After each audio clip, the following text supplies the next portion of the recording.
right පොතේ. අද දවසේ අපි ඉස්සල්ලාම සංදි පාඩමේ මේ අමාරු කොටස. ඒ කියන්නේ ගොඩක් ළමයින්ට සංකීර්ණ. ඒ කියන්නේ ගොඩක් අයට සාමාන්‍යයෙන් තියෙන සිංහල වල තියෙන සංදි 10ට අමතරව මිශ්‍ර සිංහල ගණයට අයත් සංදි ටිකක් තියෙනවා. මේ සංදි වලින් ළමයි ගොඩක් අයට අපහසු වෙන අධ්‍යයනයේදී අපහසු වෙන කොටසක් තමයි මේ අද ඉගෙන ගන්න යන්නේ. එහෙනම් අද දවසේ අපි ඉස්සලාම ඉගෙන ගන්නේ අර්ධ ස්වර භාව සංධිය. ඉස්සලාම මේ සංධිය ගැන කිව්වොත් ළමයි අපේ සිංහල අක්ෂර මාලාවේ තියෙනවා අර්ධ ස්වර. යරලව කියලා අපි හඳුන්වන්නේ. මෙන්න මේ අර්ධ ස්වරයක් නැත්තම් මේ සිංහල අක්ෂර මාලාවේ තියෙන අකුරක් මේ යරලව කියන අකුරු වලින් එකක් ආදේශ කිරීමට සිදුවෙන අවස්ථා තමයි අපි මේ අර්ධ ස්වරවලදී කතා කරන්නේ. හරි. එහෙනම් අපි අද දවසේ පළවෙනි මාතෘකාව දාගන්න අර්ධ ස්වර භාව සංධිය. අර්ධ ස්වර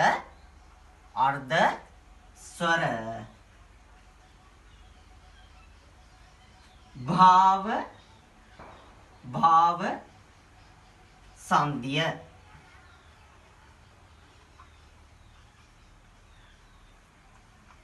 මේක තමයි අද දවසේ අපේ පළවෙනි මාතෘකාව. හරිද?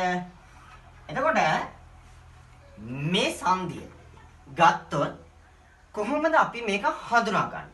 ළමයි මේකෙදි අපි ඉස්සල්ලාම ප්‍රධාන ක්‍රමවේද ටිකක් තියෙනවා. ඒ තමයි ඇතැම් අවස්ථාවල යයන්න ආදේශ වෙන අවස්ථා තියෙනවා. ඊළඟට ඉරුකාර්ය තිබ්බොත් රයන්න ආදේශ වෙන අවස්ථා තියෙනවා. ඒ වගේම තමයි ඌ කාර්ය තිබ්බොත් හරිද? ඒ අවස්ථාවලට ආදේශ වෙනවා ව කියන ශබ්දය. එතකොට මෙන්න මේ අවස්ථා තුන තමයි අපි මේකෙදි හඳුනාගන්නේ. ඒකෙදි ගොඩක් ළමයින්ට මේ යන්සය තියෙන අවස්ථාවල මේක හොයාගන්න බෑ. right? අපි එනම් ඒ වගේ අවස්ථාවක් අධ්‍යයනය කරලා බලමු. right? අපි පළවෙනි උදාහරණයක් විදිහට අපි මේකෙදි ගමු අත්‍යවශ්‍ය මෙන්න මේ පදය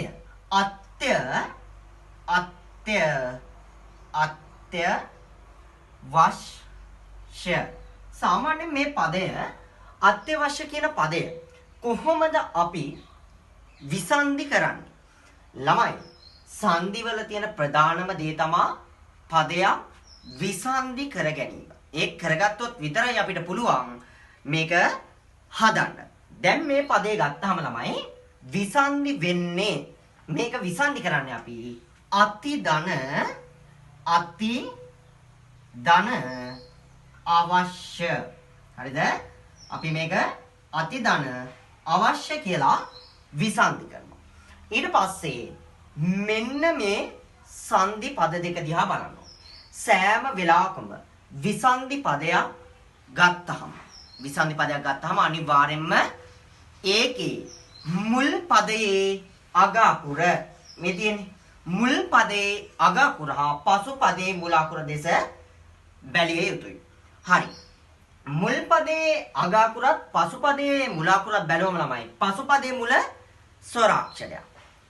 මුල් පදයේ අග අකුර ව්‍යංජන අක්ෂරයක්. සාමාන්‍යයෙන් මේ අපි මුල් පදයේ අග අකුර දිහා බැලුවම මේ උඩ වචන දිහාත් බලන්න. මේකට අපිට ය කියන ශබ්දයක් කොහෙවත් නැහැ. තී කියන එකේ යන්නක් තියෙනවා. අල්තයන්ට දනයි. අයන්නේ යයන්නක් අපිට පේන්නේ නැහනේ. එහෙනම් කොහොමද අපි මෙතෙන්ද ය කාර්යයක් ගන්නෙ? යංශයක් ගන්නෙ කොහොමද? right. මෙන්න බලන්න මේ සංධිය ළමයි. මේ පැත්තට මම මෙහෙම ගන්නවා. right.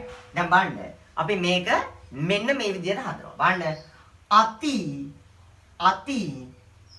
ධන අවශ්‍ය මේම නෙන්නේ. හරි. අති ධන අවශ්‍ය කෙනෙක් ගත්තාම බලන්න මෙයා හැදෙන විදිහ. දැන් මෙයා හැදෙන විදිය බලන්න. T හැදෙන්නේ කොහොමද ළමයි? හල් තයන්න දන යන්න. අනිවාර්යෙන් මතක තබා ගත යුතුයි සංදි වලදී ව්‍යංජන අක්ෂරයක් තිබෙන අවස්ථාවල අනිවාර්යෙන් ඒ ව්‍යංජන අක්ෂරය හැදෙන්නේ කොහොමද කියලා බැලිය යුතුයි. right? බලන්න අත් ධන ඊ. ඇයි අත් ධන ඊ කියලා ගන්න අපි මෙතන තී හැදෙන්නේ කොහමද? හල් තයන්න ධන යන. right? බලන්න අවශ්‍ය මෙම විධාන. right? හරි. අත් ධන අවශ්‍ය. දැන් බලනවා කොහොමද මේක විසන්ධි පදය අපි මෙතන මේ විසන්ධි පදය තුල කොහොමද මෙතන යයන්න කියලා. right? මේ සංධියේ නමේ අර්ථයෙන් බලන්න අර්ධ ස්වර භාව සංධිය. භාව කියන්නේ ළමයි ගේන. එහෙනම් අර්ධ ස්වරයක් මතක් කරන්න මේ ඊ ශබ්දය එන. අපේ සිංහල භාෂාවේ තියෙනවා ඊ ශබ්දය එන අර්ධ ස්වරයක්. මොකද්ද? හල් යයන්න. මතකද ඉස්සර භාෂාවේ ළමයි අයියා කියලා මෙහෙම ලියන්නේ. අයියා. මේ මෙහෙම ලිව්වා. right? මෙන්න මේ හල් යයන්න අපිට මේ යන්න වෙනුවට ගෙනවා. අන්න දැක්කද අර්ධ ස්වරයක් අපි භාව කරා නැත්තම් ගෙනාවා. එහෙනම් බලන්න ළමයි අත් ධන මෙයා මෙතනින් කපන්න. මෙයා වෙනුවට අපි කියනවා හල් යයන්න. මෙන්න මේ විදිහට ගෙනාව මම මේක අයින් කරන්නම්. right? ඊට පස්සේ බලන්න අවශ්‍ය. right? ඔන්න පදය ආවා. right? දැන් බලන්න මෙතන මෙන්න මේ යංශයක් ඇවිල්ලා තියෙන්නේ. අපිට දැන් මෙතන මෙයා යංශේ බවට පරිවර්තනය වෙන්නේ කොහොමද? මතකද මම උගන්වද්දි කියලා තියෙනවා. හල් කාරයකට පසුව බොහෝ අවස්ථාවල යෙදෙන යයන්න මොකද්ද? යංශය විදිහට යෙදෙන්නේ. ඇයි හල් අකුර කියන එක මේකේ හල් ස්වභාවය අයින් වෙලා මේක පසුපදයේ පිටිපස්සෙට එන අකුර නැත්නම් ඊට පස්සේ යෙදෙන අකුර අපි කියනවා මොකද්ද? යංශයක් බවට පත් වෙනවා. එහෙනම් මෙන්න අත්‍යවශ්‍ය කියලා හැදෙනවා. හේතුව තමයි මෙයාගේ හල් කැල්ල අයින් වෙනවා ළමයි. මේ යයන්න යංශයක් බවට පත් වෙනවා. මොකද හල් අකුරෙන් පස්සේ යෙදෙන යයන්න යංශයක්. මෙන්න අත්‍යවශ්‍ය කියන පදය අපි හැදුවා. right? බලන්න අපි මොකද්ද කරේ? අය බලන්න අත්‍යවශ්‍ය කියන පදය කොහොමද සංධි උනේ? අතිදන විසන්ධි උනේ අතිදන අවශ්‍ය කියලා විසන්ධි වුණා. right? ඊට පස්සේ ඒක අපි කොහොමද එතන යංශයක් ගෙනාවේ? අපි අනිවාර්යෙන් මෙතන යංශයක් ගේන්න ඕනේ. හේතුව තමයි අතිදන අවශ්‍ය කිව්වහම මෙතන යංශයක් පේන්න අපිට කොහෙවත් නැහැ. ඒ හින්දා මෙන්න අපි මෙයාගේ ඇතුලේ තියෙන අකුර එළියට ගත්තා. ඊකාරය. ඊකාරයට සමාන අර්ධ ස්වරයක් අපි භාෂාවේ ගෙනවා මෙතෙන්ද. එයාව ගෙනාම මෙයා අයින් වෙලා මෙයාව ගෙනාම අන්න අර්ධ ස්වරයක් අපි ගෙනාවා.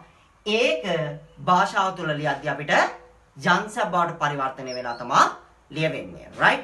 මෙන්න මේ විදිහට තමයි අපේ අර්ධ ස්වර භාව සංධිය හැදෙන්නේ. මීට අමතරව අපිට තව උදාහරණ වචනයක් විදිහට ගත්තොත් අපිට ගන්න පුළුවන් හස්ත්‍යාභරණ